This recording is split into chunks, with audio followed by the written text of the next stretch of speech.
मनहूस, दिल दहला देने वाली कहानी। हेमा कॉलेज कैंपस में बैठी थी। जब उसकी क्लास पूरी हुई तो वह अपनी सहेली के साथ बातें कर रही थी। उसे रास्ते से जाते समय वर्षा दिखी। वर्षा को आवाज़ दी, वर्षा इधर आओ। हेमा की आवाज़ सुनते ही वर्षा हेमा के पास गई। दोनों बातें करने लगीं। बातचीत के दौरान अचानक हेमा को याद आया कि उसने सुना है कि सुधा ने आत्महत्या कर ली है। इस बारे में वर्षा से जानना चाहा। सुधा, हेमा और वर्षा दोनों की बचपन की सहेली थी। वर्षा और सुधा दोनों एक दूसरे के पड़ोसी थीं। हेमा दूसरे गांव में रहती थी। भले ही सुधा की 3 बार शादी की गई, लेकिन उसने आत्महत्या क्यों की? ऐसा सवाल हेमा के मन में आया। दरअसल वह अपनी प्यारी सहेली की आत्महत्या से बेहद दुखी थी। सुधा 9वीं कक्षा में थी, तभी उसकी पहली शादी हुई थी। सुधा देखने में बहुत सुंदर थी। वह होशियार, शालीन और भविष्य के सपनों में रंगने वाली लड़की थी। उसने अपने जीवन में कई सपनों को चित्रित किया था, पर घर के लोगों ने उसकी जबरदस्ती से शादी करवा दी।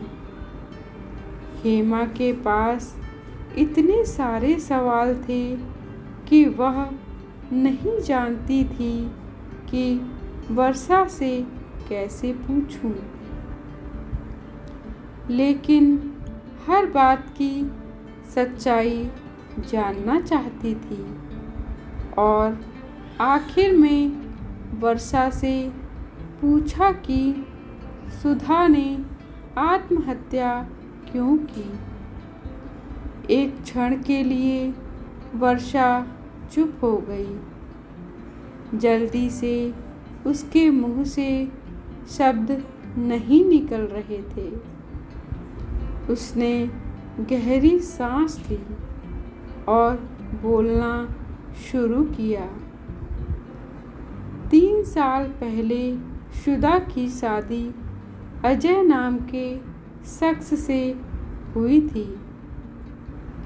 वास्तव में उसकी बहुत अच्छी गृहस्थी चल रही थी। दोनों एक दूसरे से प्यार करने लगे थे।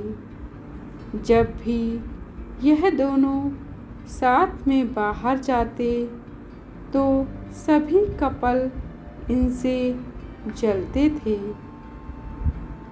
अजय और उसके परिवार के सभी सदस्य अच्छे स्वभाव के थे।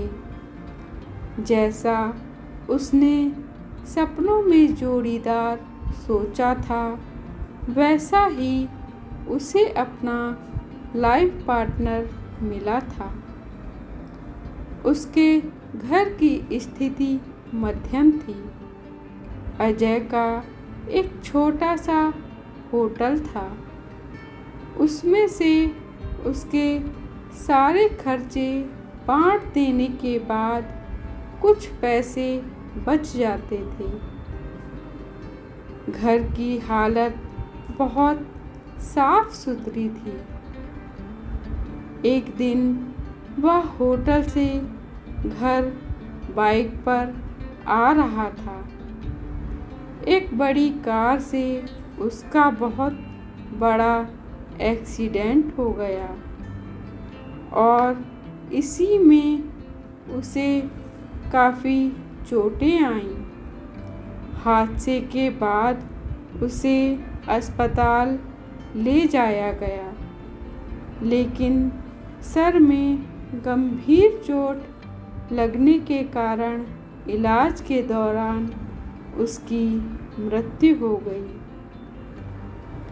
सुधा को बहुत दुख हुआ, लेकिन उसके ससुराल वालों को गलतफहमी थी कि अजय की दुर्घटना सुधा की वजह से हुई, वह अपशगुनी है, ऐसा उनको लगता था। उनमें से कोई भी उसे समझ नहीं पाया। अजय के जाने के बाद कुछ दिनों के भीतर ही सुधा को घर से निकाल दिया गया। उसे घर से बाहर निकलने के बाद वह मायके गई और कुछ दिन मायके में ही रही, लेकिन आसपास पड़ोसियों में चर्चा हो गया कि उसके माता पिता फिर से उसके लिए रिश्ता ढूंढने लग गए हैं। जब वह बाहर निकलती थी तो लोग हमेशा उसे ताने मारते थे। इस वजह से सभी बहुत परेशान हुए। ऐसे में उन्होंने जल्दी जल्दी में मनोज से शादी करवा दी। मनोज बहुत बुरा आदमी था, दारू पीता था, कुछ काम धंधा नहीं करता था, चोरी करता था, मारपीट करता था। उसका रोजाना यही काम था। इस सब से सुधा को बहुत दुख होता था, पर वह कुछ नहीं कर सकती थी। एक बार की बात है, रात को वह देर से आया और जल्दी जल्दी में घर में कुछ ढूंढने लगा। सुधा ने उसे पूछा, पर उसने कुछ भी नहीं बोला। उसे जो चीज़ चाहिए थी वह उसे मिली नहीं। इस वजह से वह वहाँ से बाहर चला गया। सुधा रात भर उसकी राह देखती रही, पर वह आया ही नहीं। दूसरे दिन पुलिस को उसका मृतदेह रास्ते के किनारे पर पड़ा हुआ मिला। उसका चाकू से किसी ने खून किया था। यह खबर सुधा को पता चली तो उस पर दुख का पहाड़ टूट पड़ा। कुछ दिनों तक वह अपनी ससुराल में रही, लेकिन बाद में ससुराल वालों ने उसे प्रताड़ित करना शुरू कर दिया। इस वजह से सुधा वापस मायके आ गई। घर आकर कुछ दिन ऐसे ही बीत गए। हर दिन आ रहा था और जा रहा था, लेकिन सुधा की स्थिति वही थी।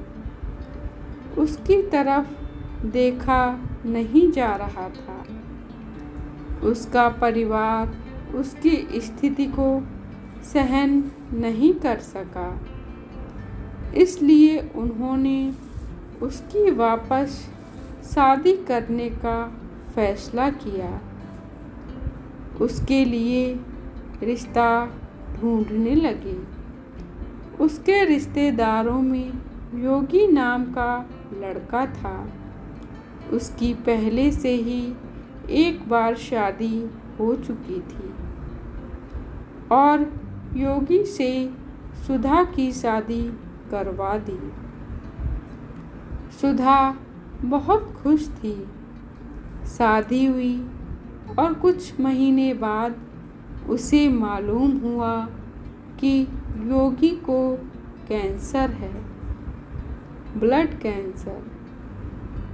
इस बात का पता चलते ही उसका हंसता हुआ चेहरा फिर से दुखी हो गया, लेकिन उसने हिम्मत से इन सब का सामना करने का फैसला किया।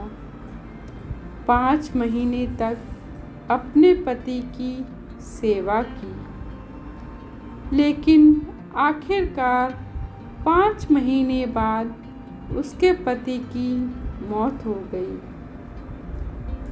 इस दुख से बहुत तंग आ चुकी थी। कुछ दिन बीत गए, लेकिन बाद में ससुराल वालों ने उसकी जिम्मेदारी लेने से इनकार कर दिया।